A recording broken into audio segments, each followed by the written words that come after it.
Assalamualaikum warahmatullahi wabarakatuh. Perkenalkan, nama saya Naufal Alam Salamanda dengan NIM 2200763 dari kelas Pendidikan Ilmu Komputer 4B. Jadi, untuk video kali ini saya akan menjelaskan ya soal latihan perulangan lagi di Java kelas Kom 4B.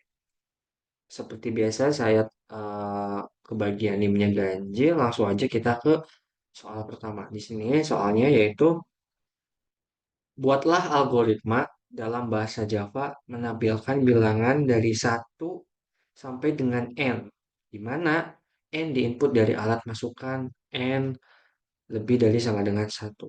Oke, kita lanjut ke codingannya nomor satu. Nah, seperti biasa di sini ya udah kemarin udah saya jelaskan di sini saya pakai package perulangan satu sesuai dengan nama filenya dan juga import Java util scanner untuk menginput suatu data yang kita input seperti itu.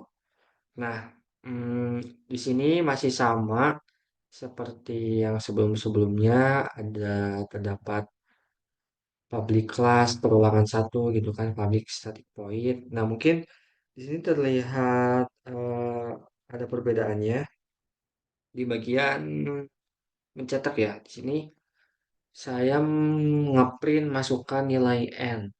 N-nya itu kan harus lebih besar dari satu. Int integer n di sini nama variabelnya n sama dengan input next int. Nah, lalu eh, selanjutnya memastikan n ini lebih dari satu berarti if di sini saya menggunakan if n kurang dari satu berarti kalau misalkan n-nya itu kurang dari satu maka dia akan mencetak masukkan n yang lebih besar dari atau sama dengan satu atau return menghentikan programnya. Jadi syarat di sini if-nya itu harus n lebih besar dari satu. Kalau misalkan kurang dari satu, bakal ada keluar masukkan n yang lebih besar dari atau sama dengan satu seperti itu. Nah, jika uh, if n lebih besar dari satu ya, bukan kurang dari, maka di sini akan mencetak bilangan dari satu sampai bla bla bla adalah berapa. Nah, di sini juga di bagian prosesnya saya menampilkan bilangan dari satu sampai sampai n seperti itu ya, menggunakan for atau perulangan. Jadi di sini integer i sama dengan satu, i itu kurang dari sama dengan n, i plus plus. Jadi maksudnya di sini itu memastikan atau menampilkan ya bilangan dari satu sampai n. Jadi si integer i-nya itu sama dengan satu, i-nya itu kurang dari sama dengan n, dan i plus plus karena akan terus bertambah gitu. Bukan i min min ya. Dan dia akan mencetak sistem outprint i plus berapa. Oke, lanjut. Langsung aja kita coba jalankan. Nah, masukkan nilai n. N-nya itu harus lebih dari satu, misalkan 5. Nah, bilangan dari satu sampai 5 adalah satu, 2, 3, 4, 5. Benar ya? Sini coba saya akan kalau misalkan nol, karena nol itu adalah kurang dari satu ya. Sebentar. Nol, tuh, dia bakal muncul masukkan n yang lebih besar dari atau sama dengan satu. Jadi di sini syaratnya itu n itu harus lebih besar dari satu. Dan kalau misalkan n-nya itu kurang dari satu, bakal akan mencetak masukkan n yang lebih besar atau sama dengan satu. Seperti itu. Ya, mungkin ini masih mudah ya untuk dipelajari dan untuk dipahamin. Ini menggunakan konsep ada pencabangan dan juga perulangan. Oke, mungkin segitu aja penjelasan nomor satu. Selanjutnya kita ke nomor dua. Nomor dua ini buatlah algoritma dalam bahasa Java yang menerima masukan tiga buah sisi, di mana jika semua sisi sama maka tampilkan termasuk kubus. Jika ada sisi yang tidak sama maka tampilkan bukan kubus. Sini kita lihat codingannya. Nah, mungkin sini sama ya sama seperti kasus-kasus sebelumnya menggunakan package import dan juga public class, public static void.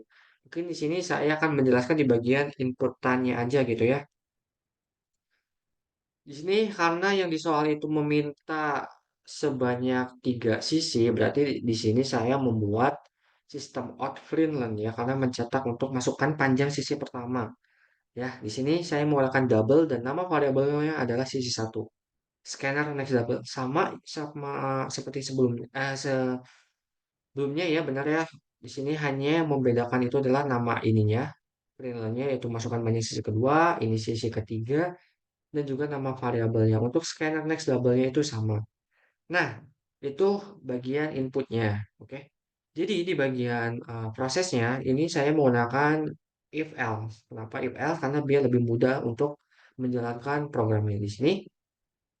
If jika sisi satu sama dengan sisi 2 dan sisi 2 sama dengan sisi 3 bakalan akan mencetak sistem ordered Friedland termasuk kubus. Dan yang bukan itu, maksudnya itu bukan yang sama, sisinya artinya berbeda-beda, bakalan mencetak bukan kubus. Paham ya? Jadi maksudnya itu syarat untuk mengeluarkan output termasuk kubus itu harus sisinya itu sama. Dan jika tidak sama atau berbeda, maka outputnya bukan kubus. Oke? Coba kita jalankan terlebih dahulu biar supaya lebih terbukti gitu ya. Nah, misalkan di sini saya 3. Sisi keduanya 3, sisi ketiganya 3. Nah, termasuk kubus. Kenapa? Karena di sini menggunakan rumus if jika sisi pertama dan sisi sama dengan sisi kedua dan sisi kedua sama dengan sisi ketiga, maka mencetak termasuk kubus. Seperti itu. Coba kita mengecek lagi kalau misalkan bukan kubus ya. Misalkan di sini 4, sisi keduanya 5, sisi ketiganya 6.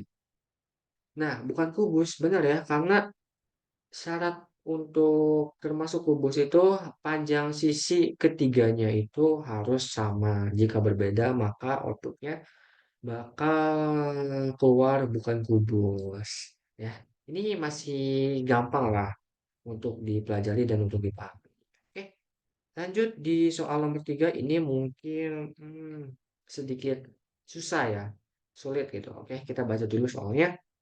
Buatlah algoritma dalam bahasa Java yang membaca panjang atau integer tiga buah sisi sebuah segitiga A, B, dan C yang dalam hal ini A kurang dari sama dengan B kurang dari sama dengan C. Lalu menentukan apakah ketiga sisi tersebut membentuk segitiga siku-siku, segitiga lancip, atau segitiga tumpul. Petunjuk gunakan hukum Pitagoras. Oke, kita ke codingannya. Nah, di soal ini kita meminta untuk ini ya, menentukan panjang sisi dari ketiga panjang sisi segitiga segitiga itu tuh masuk ke segitiga lancip, tumpul ataupun siku-siku. Nah, ini tuh menggunakan petunjuk hukum Pitagoras seperti itu ya. Nanti saya akan jelaskan lebih dalamnya. Oke, yang pertama ini mungkin saya nggak perlu jelasin lagi nih di baris ke 1 sampai ke 6 karena mungkin kalian sudah paham gitu, kita udah paham gitu kan. Nah, oke, sama ya. Di sini kita membuat sistem outlier ini untuk menginput gitu kan, masukkan panjang sisi A, B, dan C-nya. Di sini saya menggunakan integer sama dengan input next int. Ini hanya membedakan itu adalah membedakan panjang sisi A, B, dan C dan juga membedakan setiap nama variabelnya. Nah, di sini ada yang berbeda ya dari contoh kasus sebelumnya. Di sini tuh urutkan sisi A, B, dan C dari terkecil dan yang terbesar gitu ya. Nah, kenapa saya menggunakan ini? Karena biar program atau kita sebagai user tuh paham yang harus diinput itu adalah dari sisi A itu yang terkecil dulu ya. Sisi A yang terkecil, B dan C yang terbesar seperti itu. Nah, makanya di sini saya menggunakan if A lebih dari C, maka integer temp sama dengan A sama dengan C sama dengan temp. Yang kedua, jika A lebih dari B, lebih besar dari B, maka INT tem sama dengan A sama dengan B sama dengan tem. Dan jika B lebih besar dari C, maka INT tem sama dengan B sama dengan C, dan C sama dengan tem. Ya, ini untuk mengurutkan sisi A, B, dan C dari terkecil ke terbesar. Oke, di sini prosesnya. Untuk mengecek jenis segitiga itu termasuk siku-siku, tumpul, atau lancip. Karena memakai rumus. Rumus itu mengacu ke hukum Pitagoras. Oke, di sini saya menggunakan if, else, dan else if gitu ya. Nah, di sini saya menambahkan program untuk tidak membentuk segitiga itu tuh jika A plus B itu lebih besar dari sama dengan C gitu ya. Jadi em, bakal keluar outputnya itu tidak membentuk segitiga karena syaratnya seperti ini gitu ya. Nah, else if-nya ini saya menggunakan rumus dari petunjuk hukum Pitagoras gitu ya. Else if A kuadrat ditambah B kuadrat sama dengan C kuadrat. Maka keluarannya adalah termasuk segitiga siku-siku. Dan di sini saya mencetak juga hasil perhitungan dari A kuadrat plus B kuadrat sama dengan A kuadrat ditambah B kuadrat sama dengan C kuadrat. Nah, di sini biar kita sebagai user tuh tahu gitu kan hasil perhitungannya. Jadi saya di sini nggak hanya oke outputnya ini termasuk segitiga siku-siku ketika user menginput tiga posisi enggak. Karena biar user tuh tahu, pengguna tahu, oh ini hasil perhitungan seperti ini, rumusnya seperti ini. Jadi jika rumusnya seperti ini, masuknya ke segitiga siku-siku. Nah, saya pengennya seperti itu gitu, biar lebih paham si usernya. Oke. Yang kedua, else if juga sama. Di sini yang membedakan tuh adalah rumusnya ya. Else if-nya A kali A kuadrat ditambah B kuadrat kurang dari C kuadrat. Maka ini termasuk segitiga tumpul dan mencetak hasil perhitungannya berapa. Gitu kan. Nah, untuk else-nya berarti bukan antara ini dan ini, maka langsung aja else tanpa memasukin rumus si segitiga lancip gitu karena program pasti bakal paham ya. Sebenarnya bisa aja pakai else lagi cuma di sini saya menghemat codingan gitu kan. Jadi langsung else. Jadi yang bukannya bakal mencetak segitiga lancip dengan hasil perhitungan. Ini ada rumusnya. A kuadrat ditambah B kuadrat sama dengan A kuadrat ditambah B kuadrat lebih dari tambah C kuadrat. Seperti itu ya. Oke, mari kita buktikan. Kita coba jalankan programnya. Masukkan panjang sisi A 3. Masukkan panjang sisi B 4. Masukkan panjang sisi C 5. Segitiga siku-siku. Hasil perhitungannya adalah 3 kuadrat ditambah 4 kuadrat sama dengan 9 tambah 16 sama dengan 25. Coba kita cek di rumusnya, benar nggak? 3 kuadrat itu kan 3 kali 3 9. Ditambah 4 kuadrat itu 4 kali 4 16. 9 ditambah 16 sama dengan 25. Berarti sesuai ya. Coba kita lihat rumusnya segitiga siku-siku ini. A kuadrat ditambah B kuadrat sama dengan C kuadrat. Ininya setelah kita hasil perhitungannya itu adalah 25 sama dengan 25. Berarti itu termasuk segitiga siku-siku. Seperti itu. Dan contoh-contoh yang lainnya juga sama gitu kan. Kalau misalkan sekali lagi ya, A kuadrat ditambah B kuadrat kurang dari C kuadrat gitu kan. Misalkan itu bakal mencetak segitiga tumpul. Seperti itu ya. Oke, paham ya?